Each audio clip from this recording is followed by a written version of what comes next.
have lakes, we have sea, and so on like that. Those ones, all those things that we can get free of charge by nature, they are the ones that we put together and refers to as land in economics. They are an asset, and they are something that we can get on the ground, such as building that we create, we build by ourselves, such as crops that we plant by ourselves, such as trees that we can also replant by ourselves, such as water that we can see on the ground. Also, we have some above the ground, such as airspace that we can use by some other manufacturing companies to get one thing or the other. Example, like communication companies, they use spaces and here for production as well. And also there are some other materials under the ground.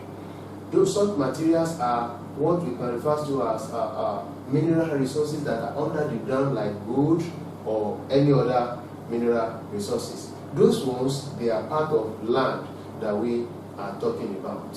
Land is primary input and factor of production which not consumed, but without which production cannot take place.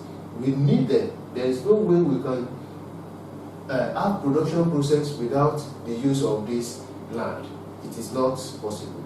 Also, land is the resources that has no cost of production, because we are getting most of these resources by free, not by payment. Nobody paid for the land except for the rent or whatever. Nobody paid or created the sea except the one that we do artificially by ourselves. But ideally, we get all this by free of charge. Then its usage can be switched from less to more profitable one. We can utilize them. We can use all these materials, resources by ourselves to bring more profit to ourselves. Then the supply cannot be increased. Nobody can say, oh, there is too much air here, let us increase the air in the space. No, because it is not created by human being. And the reward of land is simply summarized as rent. That is land as a factor of production. The next one that we have is labor. Labor also is not all about physical effort alone. Labor includes both physical and mental work undertaken for some monetary reward. Any physical or mental effort that we make in order to gain something in return is referred to as labor. The reward of labor is usually referred to as and summarized as wages and salary. In this way, workers working in factories, they are example of labors. Services of doctors and teachers are all included in labor.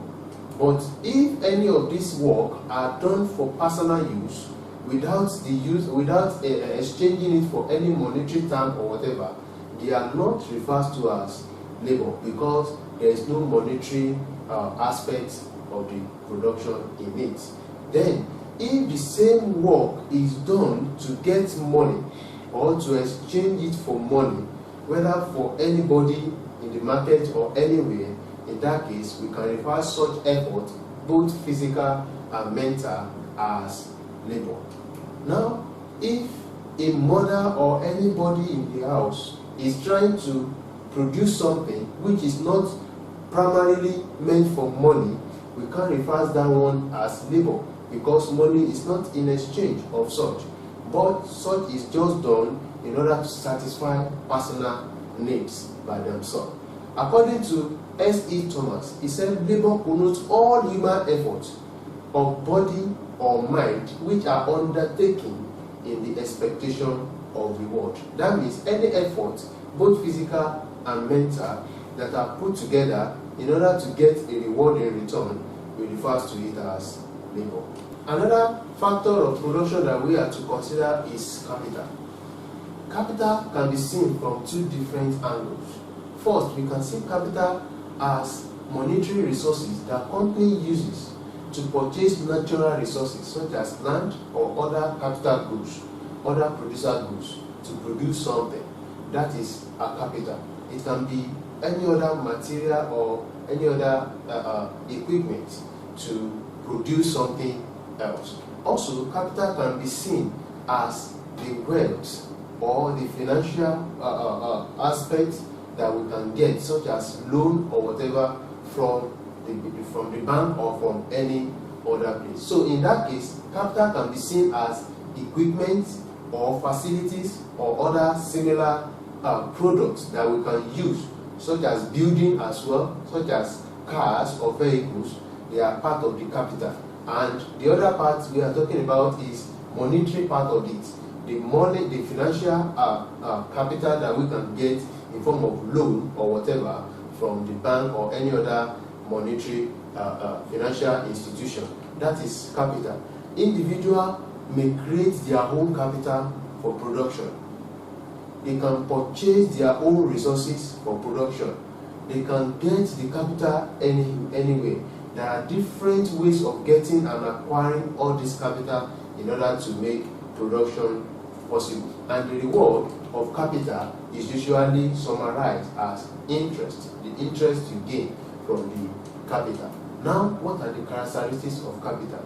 It is man-made. Capital is man-made. It's something that we can create by ourselves. That is why I said we can get it, we can come across it, we can create it by ourselves from different angles. It is therefore possible to increase it in supply or to reduce the supply of capital. Also, it makes roundabout method of production possible, because when we want to engage in the production of a product that will continue and continue and continue, all we need to do is to prepare for it, to arrange it, and to provide the necessary capital and equipment that we need, and to provide the necessary financial aspect of it that is needed in order to make the flow of the production smooth and continuous. Also, its application increases efficiency. It makes production of products to be smooth and to be available at a particular point in time. Then we have types of capital as well. We have fixed capital, which are durable used producer goods. They are such as machineries, tools, or tractors. It's a form of capital. Then we have fixed capital that does not mean the fixed capital. If they are fixed capital, it doesn't mean that they are fixed in the location. We can move them from one place to the other. But the fixed, it is called fixed because it is something that we can use for a long period of time without changing it every day or every time. That is a fixed part of the type of capital. The other type that we have of capital is what we call working capital. This usually refers to as raw materials. It usually refers to as fuel, and also we can refer to it as that monetary part of the capital that we need for production process. They are used up in a single act of production. They are used up, we can consume them once and for all. That is the second part of the capital that is needed for effective and efficient production process. The last factor of production that we have is entrepreneur. Entrepreneurship is considered as a factor of production because all economic resources cannot work together except there is effort to put them together. So entrepreneurship is considered a factor of production because economic resources can exist in an economy and not be transformed into finished goods. They will just be there as raw material. They will just be there as producer goods. But we need the effort of human being, we need the effort of an expert, we need the effort of producer that will put together, that will put other resources together in order to make them function and in order to make production possible. Therefore, entrepreneurs usually have an idea for creating a valuable goods or for rendering a services, and they assume the risk involved in the transformation of economic resources into consumer goods. They are the ones that will bring the ideas of how to put the resources together, the volume of the resources to put together in order to have the desired product that we want to produce. They are the ones to take the decision of this is what to do at this particular time and this is the amount of resources to put together to achieve the desired goals. They are also at the edge of taking risk. They are the ones to take the risk of going into a business, take the decision of which type of business to go into in order to achieve the desired goal. Entrepreneurship is also considered a factor of production, since someone must complete the managerial function of gathering and allocating and distributing economic resources in such a way to produce the consumer goods that will satisfy human wants. Therefore, entrepreneurship brings all the previous resources together for production process. They combine all other factors of production together, all other resources, they put it together in order to have a smooth and efficient production process. And the reward for entrepreneur is profits. Now let's consider questions under this topic, production. The first question says, production is not complete until dash. A. Goods get to the wholesalers. B. Goods reaches the final consumer. C. Goods are ready for transportation. D. Factors of production are combined. Question number 2. The reward for entrepreneurship is dash. A. Rent. B. Interest. C. Profit. D. Wages.